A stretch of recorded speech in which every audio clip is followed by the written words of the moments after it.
पवित्र शास्त्र बायबल वाचन कार्यक्रम तिमोथ्याला लिहिलेले दुसरे पत्र अध्याय 1 मराठी. पौलाचे तिमोथ्याला लिहिलेले दुसरे पत्र अध्याय 1. पौलाचे तिमोथ्याला लिहिलेले दुसरे पत्र अध्याय 1. सलाम व परमेश्वर उपकार स्मरण. सलाम व परमेश्वर उपकार स्मरण. प्रिय पुत्र तिमोथ्य याला ख्रिस्त येशूमध्ये जे जीवन आहे त्याविषयी दिलेल्या वचनाप्रमाणे परमेश्वराच्या इच्छेने ख्रिस्त येशूचा प्रेरित पौल याचकडून परमेश्वर पिता व ख्रिस्त येशू आपला प्रभू याचपासून कृपा, दया व शांती असो. मी आपल्या प्रार्थनात रात्रंदिवस तुझे स्मरण अखंड करतो आणि तुझे अश्रू मनात आणून तुझ्या भेटीने मी आनंदभरित व्हावे म्हणून तुला भेटण्याची फार उत्कंठा बाळगतो.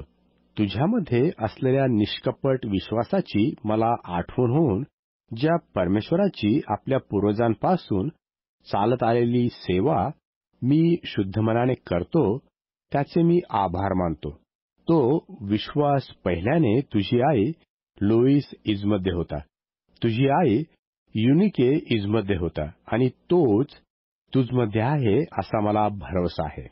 आस्था व हिंमत धरावी म्हणून बोध. आस्था व हिंमत धरावी म्हणून बोध. या कारणास्तव मी तुला आठवण देतो की परमेश्वराचे जे कृपादान माझे हात तुझवर ठेवल्याने तुझ्यामध्ये आहे ते प्रदीप्त कर. कारण परमेश्वराने आपल्याला भित्रेपणाचा नव्हे तर सामर्थ्याचा, प्रीतीचा व अनुशासनाचा आत्मा दिला आहे. यास्तव आपल्या प्रभूविषयीच्या साक्षीची आणि मी जो त्याचा बंदिवान त्या माझी तू लाज धरू नये, तर परमेश्वराच्या सामर्थ्याच्या परिणामाने सुवार्तेसाठी माझ्याबरोबर दुःख सोसावे.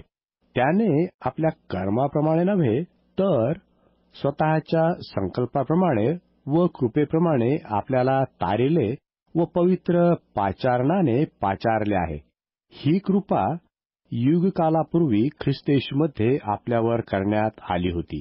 ती आता आपला तारणारा येशू ख्रिस्त याच्या प्रगट होण्याने दृश्यमान झाली आहे. त्याने मरण नाहीसे केले आणि सुवार्तेच्या द्वारे जीवन व अविनाशिता ही प्रकाशित केली आहेत. मला त्या सुवार्तेचा घोषणा करणारा प्रेषित व शिक्षक असे नेमले होते.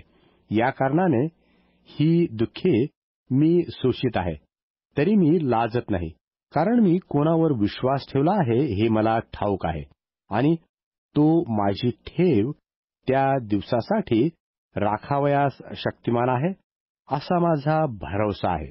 ज्या सुवचनांचा नमुना तू मजपासून ऐकून घेतला तो ख्रिस्त येशूच्या ठायी असलेल्या तुझ्या विश्वास व प्रीती यामध्ये दृढपणे राख. आपल्यामध्ये वस्ती करणाऱ्या पवित्र आत्म्याच्या योगे ती ठेव चांगली सांभाळ. जे आसियात आहेत ते सर्व मजपासून फुटले हे तुला ठाऊकच आहे. त्यात फुगल व हर्मगनेस हे आहेत. अनेसिफरसच्या घरावर प्रभू दया करो, कारण त्याने वारंवार माझे समाधान केले आणि त्याला माझ्या बेडीची लाज वाटली नाही. तर तो रोम येथे असताना त्याने श्रम घेऊन मी सापडेपर्यंत माझा शोध केला. त्या दिवशी त्याला प्रभूपासून दया मिळो असे प्रभू करो. आणि इफिसात किती प्रकारे त्याने सेवा केली हे तुला चांगले माहीत आहे. पौलाचे तिमोथ्याला लिहिलेले दुसरे पत्र अध्याय 2 मराठी. पौलाचे तिमोथ्याला लिहिलेले दुसरे पत्र अध्याय 2. पौलाचे तिमोथ्याला लिहिलेले दुसरे पत्र अध्याय 2. माझ्या मुला ख्रिस्त येशूच्या ठायी असलेली जी कृपा तिच्यात बळवंत होत जा. ज्या गोष्टी तू पुष्कळ साक्षीदारासमोर मजपासून ऐकल्या त्या इतरांना शिकवण्यास योग्य अशा विश्वासू मनुष्यास सोपून दे. तू ख्रिस्त येशूचा चांगला शिपाई आहेस म्हणून मजबरोबर दुःख सहन कर. लढाई करणारा इसम संसाराच्या कार्यात गुंतत नाही. ज्याने आपल्याला सैन्यात घेतलं त्याला संतोष व्हावे हा त्याचा हेतू असतो. जर कोणी मल्लयुद्ध करतो तर ते नियमाप्रमाणे केल्या वाचून त्याला मुकुट घालण्यात येत नाही. श्रम करणाऱ्या शेतकऱ्याने पहिल्याने पिकाचा वाटा घेणे योग्य आहे. जे मी बोलतो ते समजून घे. प्रभू तुला सर्व गोष्टींची समज देईल. मी सांगितलेल्या सुवार्तेप्रमाणे मेलेल्यातून उठलेला दाविदाच्या संतानातील येशू ख्रिस्त याची आठवण ठेव. ह्या सुवार्तेमुळे मी दुष्कर्म करणाऱ्यासारखा बेड्यांचे देखील दुःख सोसित आहे, तरी परमेश्वराच्या वचनाला बेडी पडलेली नाही. यामुळे निवडलेल्या लोकांकरता मी सर्व काही धीराने सहन करतो. ख्रिस्त येशूमध्ये जे तारण ते त्यासही युगानुयुगाच्या गौरवासह प्राप्त व्हावे म्हणून. हे वचन विश्वासनीय आहे की जर आपण त्याचबरोबर मेलो तर त्याचबरोबर जिवंतही राहू. जर आपण धीराने सहन करतो तर त्याचबरोबर राज्यही करू. आपण त्याला नाकारू तर तोही आपल्याला नाकारील. आपण अविश्वासी झालो तरी तो विश्वासू राहतो, कारण त्याच्याने स्वतःविरुद्ध वागवत नाही. शब्दयुद्ध करू नये म्हणून बोध. शब्दयुद्ध करू नये म्हणून बोध. तू या गोष्टींची त्यास आठवण दे. त्यास प्रभूसमोर निक्षून सांग की शब्दयुद्ध करू नका. ते कशाच्याही उपयोगी न पडता ऐकणाऱ्यांच्या नाशास कारण होतं. तू सत्याचे वचन नीट सांगणारा, लाज वाटण्यास कसलेही कारण नसलेला काम करी असा परमेश्वराला पटलेला असा स्वतःला सादर करण्यास होईल तितके कर. अधर्माच्या रिकाम्या वटवटीपासून दूर राहा. अशा वटवटी करणारे अभक्तीत अधिक सरसावतील आणि त्यांचे शिक्षण पुळीसारखे चरेल. त्यांच्यापैकी हुमनाय व फिलेत हे आहेत. ते सत्याविषयी चुकले आहेत. पुनरुत्थान होऊन गेले असे ते म्हणतात आणि कित्येकांच्या विश्वासाचा नाश करतात.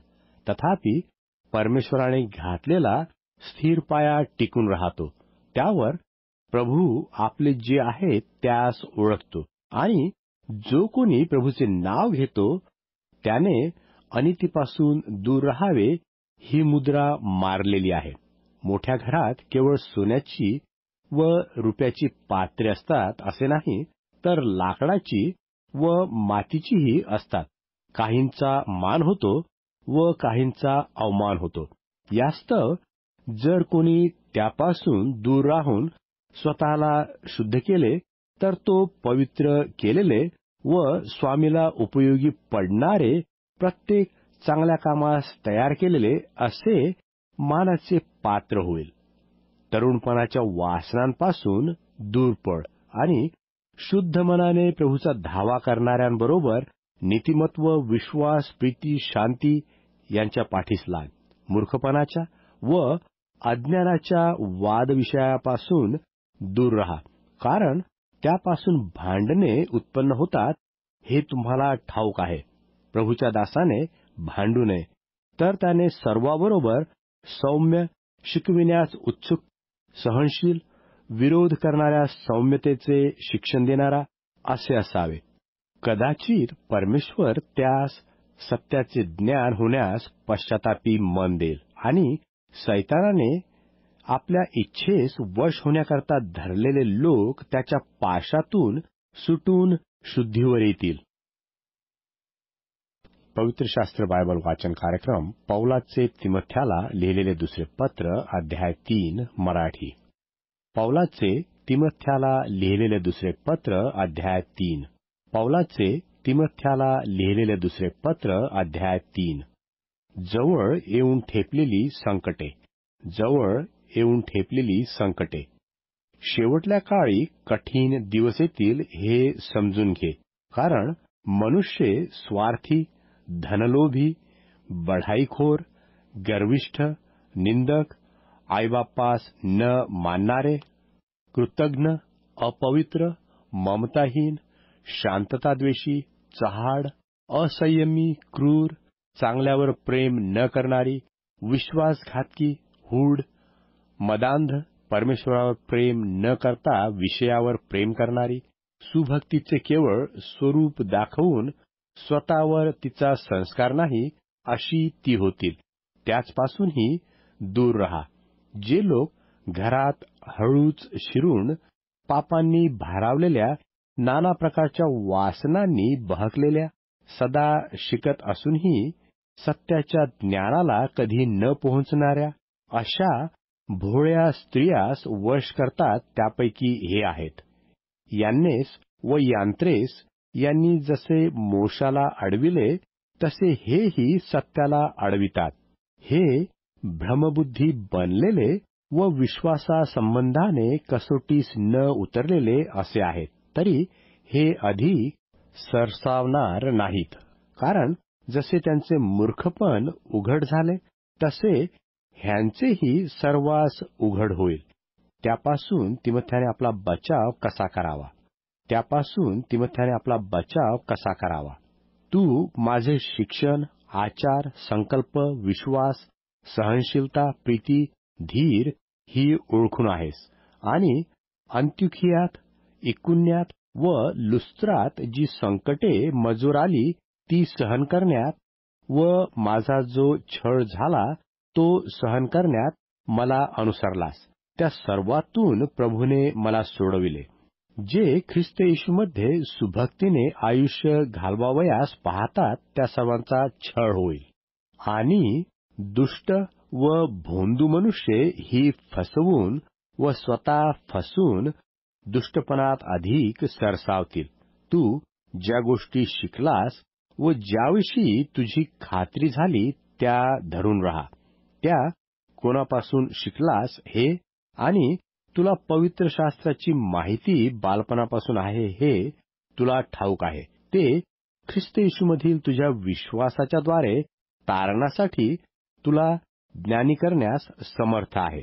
परमेश्वर प्रेरित शास्त्रलेख, सद्बोध, दोष दाखविणे, सुधारणूक, नीतिशिक्षण याकरता उपयोगी आहे. त्यापासून परमेश्वर भक्त पूर्ण होऊन प्रत्येक चांगल्या कामास सज्ज होतो. पौलाचे तिमोथ्याला लिहिलेले दुसरे पत्र, अध्याय 4, मराठी. पौलाचे तिमोथ्याला लिहिलेले दुसरे पत्र, अध्याय 4. पौलाचे तिमोथ्याला लिहिलेले दुसरे पत्र, अध्याय 4. परमेश्वरासमक्ष आणि जो ख्रिस्त येशू जिवंतांचा व मृतांचा न्याय करील, त्यासमक्ष त्याच्या प्रगट होण्याची व त्याच्या राज्याची शपथ वाहून मी सांगतो की वचनांची घोषणा कर. सुवेळी अवेळी तयार रहा. सर्व प्रकारच्या सहनशीलतेने व शिक्षणाने दोष दाखीव. वाग्दंड कर, बोध कर, कारण ते सुशिक्षण सहन करणार नाहीत, तर त्यांचे कान खाजत असता ते स्वेच्छाचाराने आपणासाठी शिक्षकांची रास घालतील, आणि ते सत्य ऐकणार नाहीत असे होतील, व कण्ह्याकडे वळतील. अशी वेळ येईल. तू सर्व गोष्टींविषयी सावध रहा. दुःखे सहन कर, सुवार्तेचे काम कर, तुला सोपवलेली सेवा पूर्ण कर. कारण आता माझे अर्पण होत आहे आणि माझा प्रयाण काळ जवळ आला आहे. जे सुयुद्ध ते मी केले आहे, धाव संपली आहे, विश्वास राखला आहे. आता राहिले ते हेच आहे की मजसाठी नीतिमत्वाचा मुकुट ठेवला आहे. तो त्या दिवशी नीतिमान न्यायाधीश प्रभू मला देईल, आणि तो केवळ मलाच नव्हे, तर त्याचे प्रगट होणे ज्यास प्रिय झाले आहे त्या सर्वांसी देईल. संदेश व सलाम, संदेश व सलाम. तू होईल तितके करून माझ्याकडे लवकर ये, कारण देमास याला ऐहिक सुख प्रिय असल्यामुळे तो मला सोडून थेसलोनिकास गेला. क्रेस्केस गलतियास गेला. तीत दालमियास गेला. लूक मात्र माझ्याजवळ आहे. मार्काला आपल्याबरोबर घेऊन ये, कारण तो सेवेसाठी मला उपयोगी आहे. तुतिखाला मी इफिसास पाठविले आहे. जो माझा झगा त्रोवासात कार्पाजवळ राहिला आहे, तो येते वेळेस आण, आणि पुस्तके, विशेष करून चर्मपत्रे तीही आण. अलेक्सांद्र तांबटाने माझे पुष्कळ वाईट केले. त्याची फेड त्याच्या कर्माप्रमाणे प्रभू करील. त्याविषयी तूही जप, कारण तो आमच्या बोलण्यास फार आडवा आला. माझ्या पहिल्या जबाबाच्या वेळेस माझ्या पक्षाचा कोणी नव्हता. सर्वांनी मला सोडले. याबद्दल त्याचा हिशेब घेण्यात न येऊ. तरी प्रभू माझ्या पक्षाचा होता. मजकडून घोषणा पूर्णपणे व्हावी आणि ती सर्व विदेशी लोकांनी ऐकावी म्हणून त्याने मला शक्ती दिली आणि सिंहाच्या मुखातून सोडविले. प्रभू मला सर्व दुष्ट योजनापासून सोडविल व आपल्या स्वर्गीय राज्यात घेण्यासाठी तारील. त्याला युगानयुग गौरव असो. प्रिस्का, अक्विला, अनेसिफराच्या घराची माणसे यास सलाम सांग. एरास्त करिंथात राहिला. त्रफीम आजारी झाला. त्याला मिलेतात ठेवून आलो. होईल तितके करून हिवाळ्यापूर्वी ये. यूल व पुदेस, लीन व क्लौदिया व सर्व बंधू तुला सलाम सांगतात. प्रभू तुझ्या आत्म्याबरोबर असो. तुझ्यावर कृपा असो.